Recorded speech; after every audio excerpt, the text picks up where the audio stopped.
আসসালামু আলাইকুম। সবার আগে বাছাই করা 10টি আন্তর্জাতিক খবর জানিয়ে দেব। প্রথমেই থাকছে শিরোনাম। তবে তার আগে অনুরোধ থাকবে ভিডিওটিতে একটি লাইক দিবেন।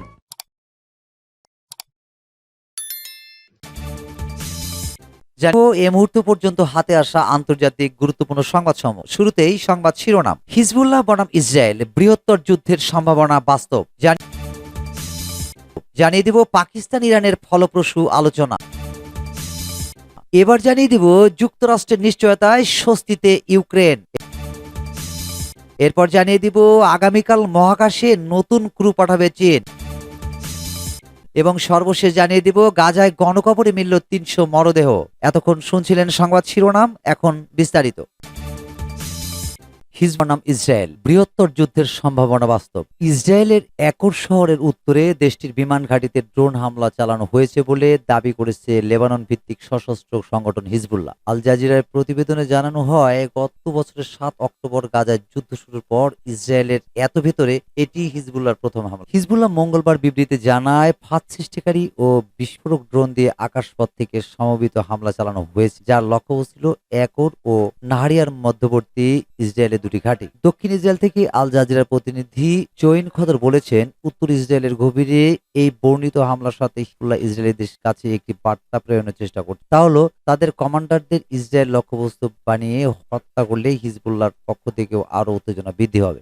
তিনি বলেন, সাম্প্রতিক মাসগুলোতে আমরা যা দেখেছি তা হলো ইসরায়েল ও হিজবুল্লাহর যোদ্ধারা অবকাঠামো ধ্বংস করতে ড্রোন হামলা চালাচ্ছে। জৈদ খদর আরো বলেন, এটি অনেকটা চলমান সংঘর্ষ। গতরাতে লেবাননের 2 বেসামরিক নাগরিক নিহত হয়েছে, যার মধ্যে এক নারী ও এক শিশু ছিল। এই সংঘাত মূলত সীমান্ত এলাকায় সীমাবদ্ধ থাকলেও প্রায় 70 জন বেসামরিক লোক নিহত হয়েছে। সুতরাং এখন পর্যন্ত বিক্ষিপ্ত সংঘর্ষ চলছে, তবে বৃহত্তর যুদ্ধের সম্ভাবনা বাস্তব। এদিকে সম্প্রতি ইসরায়েলের 5টি ড্রোন ভূপাতিত করেছে লেবাননের সশস্ত্র গোষ্ঠী হিজবুল্লাহ। ফিলিস্তিনি প্রতিরোধ আন্দোলন বিষয়ে বিশেষজ্ঞ স্থানীয় হানি আল দালি বলেছেন, ইসরায়েলের বিরুদ্ধে সামরিক অভিযানের মাত্রা বাড়িয়েছে হিজবুল্লাহ। ইসরায়েলের সরকার ও সামরিক বাহিনীর জন্য এর রাজনৈতিক ও সামরিক প্রভাব রয়েছে। এর মধ্য দিয়ে ইসরায়েলকে গুরুত্বপূর্ণ একটি বার্তা দিল হিজবুল্লাহ। হানি আল দালি বলেন, সামরিক এসব পদক্ষেপের মাধ্যমে ইসরায়েলের সামরিক বাহিনীর বিরুদ্ধে সুবিধাজনক অবস্থানে রয়েছে হিজবুল্লাহ। ইসরায়েলের অব্যাহত হামলার মুখে হিজবুল্লাহ নিজেদের সামরিক সক্ষমতা বাড়ানোর চেষ্টা করছে বলে মনে করেন তিনি। রাজনৈতিক বিশ্লেষকদের মতে, বিদ্যমান এই পরিস্থিতির মাধ্যমে এটা বোঝা যাচ্ছে যে ড্রোন সহ আকাশযান শনাক্তের উন্নত ব্যবস্থা রয়েছে হিজবুল্লাহর হাতে,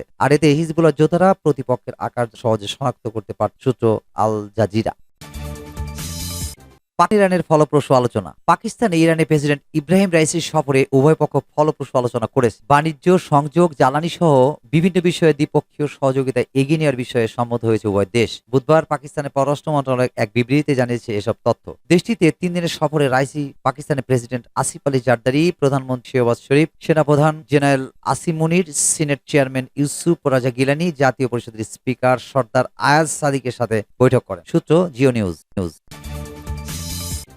নিশ্চয়তায় স্বস্তিতে ইউক্রেন। দীর্ঘ টালবাহানার পর মার্কিন কংগ্রেস অবশেষে ইউক্রেনের জন্য সামরিক সহায়তার প্রস্তাব অনুমোদন করল। অবিলম্বে দেশটিতে অস্ত্র ও গোলাবারুদ পাঠানোর প্রস্তুতি নিচ্ছে বাইডেন প্রশাসন। রাশিয়ার হামলা মোকাবেলা করতে ইউক্রেন বৈদেশিক, বিশেষ করে মার্কিন সামরিক সাহায্যের উপর অনেকটা নির্ভরশীল। কিন্তু ওয়াশিংটনে দলীয় রাজনীতির কোপে পড়ে বেশ কয়েক মাস সেই সরবরাহ থমকে গিয়েছিল, ফলে যুদ্ধক্ষেত্রেও ইউক্রেন বেশ বেকায়দায় পড়েছে। শনিবার মার্কিন পার্লামেন্টের নিম্নকক্ষের পর মঙ্গলবার উচ্চকক্ষ প্রায় $600 কোটি সাহায্যের প্রস্তাব অনুমোদন করার পর অবশেষে উৎকণ্ঠা দূর হলো। ইউক্রেনের প্রেসিডেন্ট ভ্লাদিমির জেলেনস্কি সামাজিক যোগাযোগ মাধ্যম টেলিগ্রাফ অ্যাপে এক বার্তায় মার্কিন পার্লামেন্টের প্রতি কৃতজ্ঞতা প্রকাশ করে বলেন, ইউক্রেনকে সাহায্য করতে এই ভোট গণতন্ত্রের বাতিঘর ও মুক্ত বিশ্বের নেতা হিসেবে যুক্তরাষ্ট্রের ভূমিকা আরো জোরদার করলো। রাজনৈতিক বিবাদ কাটিয়ে ইউক্রেন, ইসরায়েল ও তাইওয়ানের জন্য সামরিক সাহায্য অনুমোদন করার পর যুক্তরাষ্ট্রের ডেমোক্রেটিক ও রিপাবলিকান দলের নেতারাও রাশিয়ার প্রেসিডেন্ট ভ্লাদিমির পুতিন ও অন্যান্য প্রতিপক্ষকে কড়া বার্তা পাঠানোর কথা বলেন। আগামী নভেম্বরে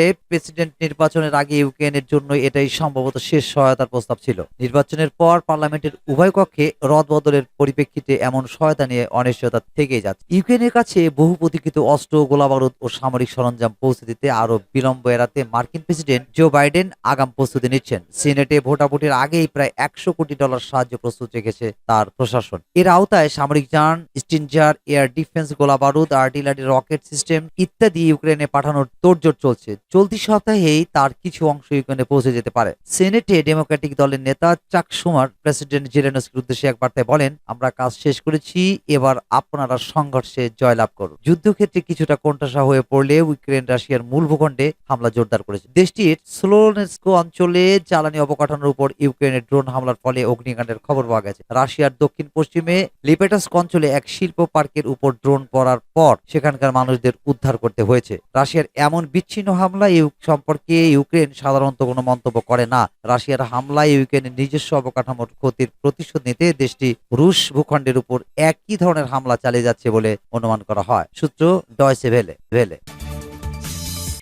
আড়াল মহাকাশের নতুন ক্রু পাঠাবে চীন আগামীকাল বৃহস্পতিবার সন্ধ্যায় নতুন 3 নভোচারীকে তিয়ানগং মহাকাশ স্টেশনে পাঠাবে। মঙ্গলবার বেইজিং এর ম্যানড স্পেস এজেন্সি বলছে 2030 সাল নাগাদ চাঁদে মানুষ পাঠানোর লক্ষ্যে সর্বশেষ এই মিশনে নভোচারীদের মহাকাশে পাঠানো হচ্ছে। বেইজিং জানিয়েছে সেনজু 18 মিশনে 3 মহাকাশচারীকে বৃহস্পতিবার রাত 8:59 উত্তর পশ্চিম চীনের জিউকুয়ান স্যাটেলাইট লঞ্চ সেন্টার থেকে উড্ডয়নের কথা রয়েছে। মিশনে নেতৃত্ব দেবেন যুদ্ধ বিমানের পাইলট এবং নভোচারী ইয়াং গুয়াংফু। তিনি আগে 2021 সালে সেনজু 13 মিশনেও অংশ নিয়েছিলেন। তিয়ানগন মহাকাশচারীদের সর্বশেষ ব্যাচ 6 মাস কক্ষপথে অবস্থান করবেন। তারা সেখানে মহাকর্ষ এবং পদার্থবিদ্যায় পাশাপাশি জীববিজ্ঞানের পরীক্ষা নিরীক্ষাও চালাবেন। সিএমএস এর উপপরিচালক লিন জিয়াকিয়াং এক সংবাদ সম্মেলনে বলেন, সকল প্রাক লঞ্চ প্রস্তুতি সময়সূচি অনুযায়ী তৈরি হয়েছে। তিয়ানগং হলো বেইজিং এর মহাকাশ কর্মসূচির গৌরবোজ্জ্বল মুকুট। বেইজিং এর মহাকাশ কর্মসূচি ইতিমধ্যে মঙ্গল ও চাঁদের রোবোটিক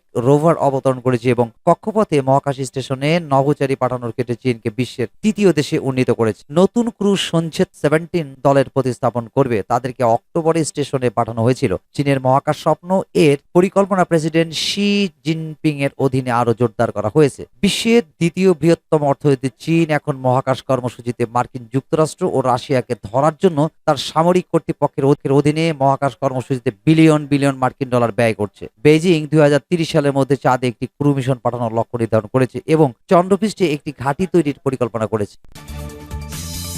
গণকবরে মিলল 300 মরদেহ। জাতিসংঘের মানবাধিকার প্রধান ভলকার তুর্ক বলেছেন, গাজার নাসের ও আল-শিফা হাসপাতালে হামলা চালিয়ে ধ্বংস করে দেওয়া এবং ইসরায়েলি অভিযানের পর সেখানে গণকবরের সন্ধান পাওয়ার ঘটনা খুবই ভয়ঙ্কর। এসব লোকজনের মৃত্যু কিভাবে হয়েছে সে বিষয়ে স্বাধীন তদন্তের আহ্বান জানিয়েছেন তিনি। খবর বিবিসি। ফিলিস্তিনি কর্মকর্তারা বলেছেন, তারা প্রায় 300 জনের মরদেহ উত্তোলন করেছে, কিন্তু তাদের মৃত্যু কিভাবে হয়েছে বা কবে কবর দেওয়া হয়েছে তা স্পষ্ট নয়। তবে ইসরায়েলি বাহিনী সেখানে কোনো মরদেহ মাটির চাপা দেওয়ার বিষয়টি অস্বীকার করেছে। গত ফেব্রুয়ারিতে খান ইউনিসের এসব হাসপাতালে 2 সপ্তাহ ধরে অভিযান চালিয়েছে ইসরায়েলি বাহিনী। সেই সময় তারা জানিয়েছিল যে ফিলিস্তিনিরা যেসব মরদেহ কবর দিয়েছে তারা সেগুলো পরীক্ষা করে দেখছেন। গোয়েন্দা তথ্য থেকে সেখানে জিম্মিদের সম্ভাব্য অবস্থান যাচাই করে দেখা হয়েছে। এদিকে হামাসের হাতে জিম্মি অবস্থা থেকে মুক্ত হওয়া 10 জন জানিয়েছেন, দীর্ঘ সময় ধরে তাদের নাসের হাসপাতালে বন্দী রাখা হয়েছিল। নাসের হাসপাতালে ইসরায়েলি অভিযানের আগে সেখানকার কর্মীরা জানিয়েছিলেন যে যুদ্ধের কারণে তারা মরদেহগুলো কোন কবরস্থানে দাফন করতে পারেনি। সেই সময় বাধ্য হয়ে তারা হাসপাতালের আঙিনায় মরদেহগুলো দাফন করেন। এর আগে গত নভেম্বরে ইসরায়েলি অভিযানের আগে আল-শিফা হাসপাতাল থেকেও একই ধরনের খবর পাওয়া গেছে। গত 7 অক্টোবর ইসরায়েলের সীমান্তে প্রবেশ করে আকস্মিক হামলা চালায় ফিলিস্তিনের স্বাধীনতাকামী সংগঠন হামাস। এরপরেই গাজায় পাল্টা আক্রমণ চালায় ইসরায়েলি বাহিনী। গাজায় একের পর এক হাসপাতালে অভিযান চালিয়ে পুরোপুরি ধ্বংস করে দেওয়া হয়েছে। এদিকে জাতিসংঘের মানবাধিকার বিষয়ক কার্যালয়ের এক মুখপাত্র বলেন, নাসের হাসপাতাল প্রাঙ্গণ থেকে পাওয়া 283 জনের মরদেহ বিষয়ে ফিলিস্তিনি কর্মকর্তাদের কাছ থেকে পাওয়া প্রতিবেদনের সত্যতা নিয়ে বর্তমানে কাজ করছেন তারা। ইতিমধ্যে 42 জনের মরদেহ শনাক্ত করা সম্ভব হয়েছে।